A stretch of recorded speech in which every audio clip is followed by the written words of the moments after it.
Hello guys! So today we're going to talk about the Maze 3 meta. So similar to what happened with Maze 2, the meta in Maze 3 shifted to using Dark Enchantress, the Lifesaver pet, and also following the middle route for destruction. So as you see here, instead of going the top and bottom, now we're going all the way through the middle route for destruction, and then the rest on the bottom for the extra jelly points. The first thing I want to say right off the bat is that this is an incredibly long run. In fact, other than Rainbow Mine, this is the longest single run in Cookie Run Ovenbreak that I remember personally. It is just over 11 minutes long. I do speed it up here ever so slightly, like to just under 9 minutes, but this is a really long run. And the frustrating thing about that is that at the very end of Dark Enchantress's run, probably like 8 minutes into the run, there's a very crucial tactic to use, and if you don't execute it correctly, it basically ruins the high score.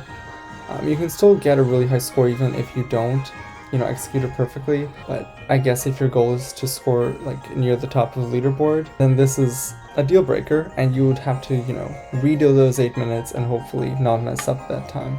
But anyway, that aside, let's talk about the combi that we're using. We're using Dark Enchantress for very similar reasons as in Maze 2, likewise with Lifesaver.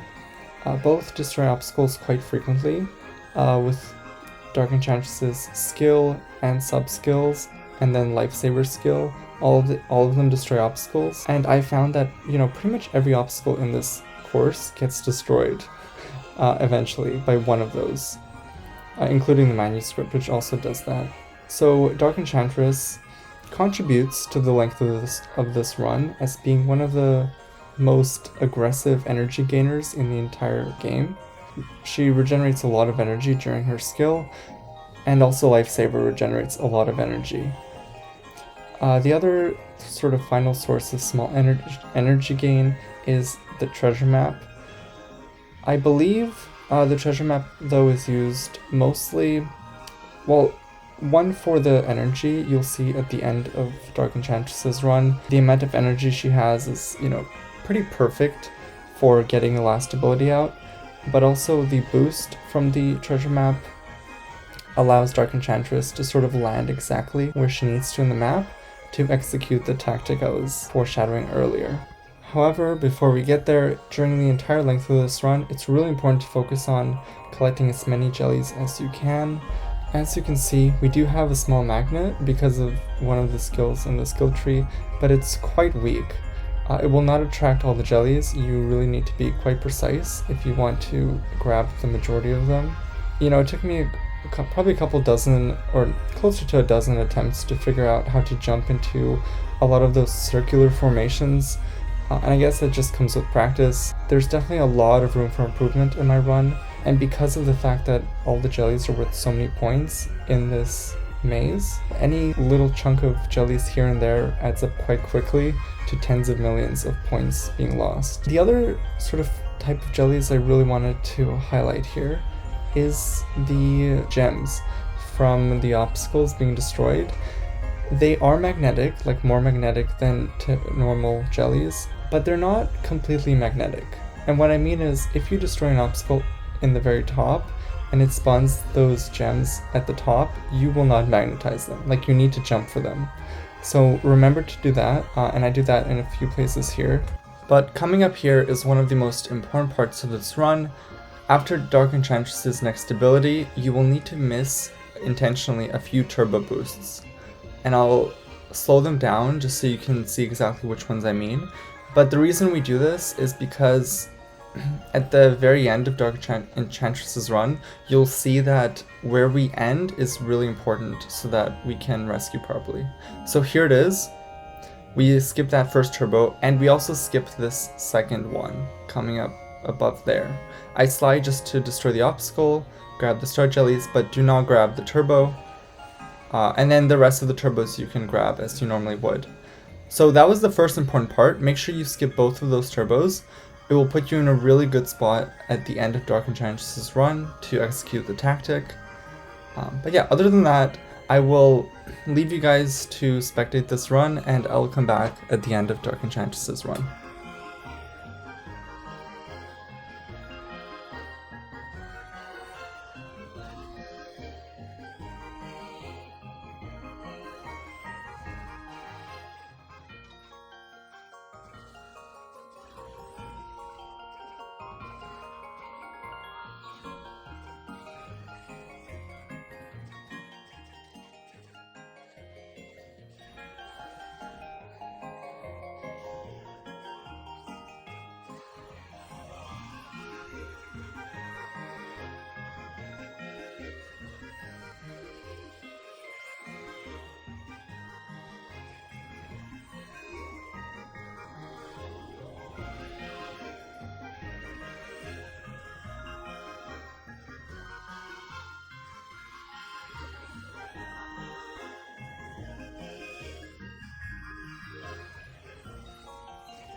So here we are, it's near the end of Dark Enchantress's run, and this is the important part of the run. So after this very last edge, you want to slide down below to rescue, do one jump, do a stall jump into the last ability.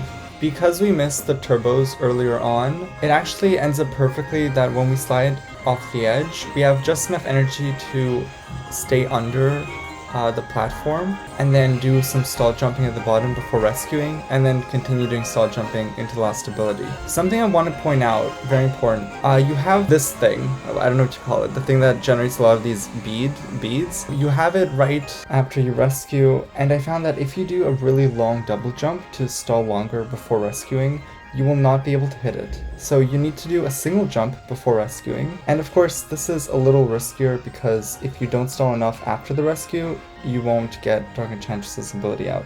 But it's worth it for the points, I think. Here you want to go up in the start of Seaferry to grab that bead generator thing. We also do have a fall during Seaferry. You can fall pretty much anywhere. The earlier the better. Actually, like, falling over here is the best, but I don't do that. I kind of zoned out a little bit. I fall a little later. The reason you want to fall early is... Okay, so first of all, the reason we fall in the first place is because Seaferry doesn't need all her energy for the end, for a last ability. So by falling, we just extend the run, like she goes farther. The reason you want to fall early rather than later is because of the manuscript timing.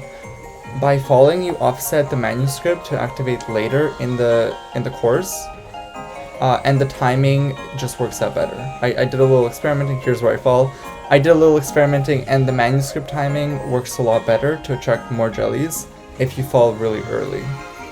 So yeah, that's really the last thing for this maze. I really hope this helped you, and I'll be back at the very end.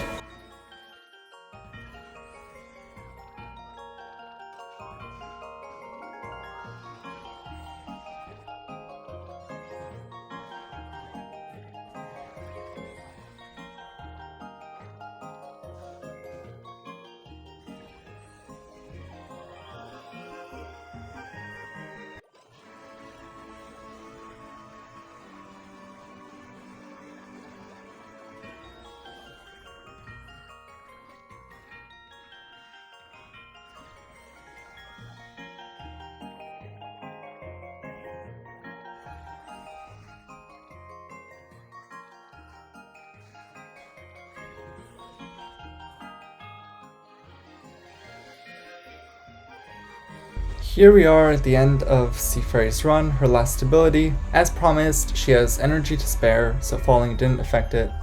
And there we go. Just over 1.8 billion. This should get you comfortably in the leaderboard unless the meta changes again, but it seems to be pretty stable. And again, thank you very much for watching. Like and subscribe if you thought this was helpful. I'll continue to post more updates on the maze event, so keep an eye out for that.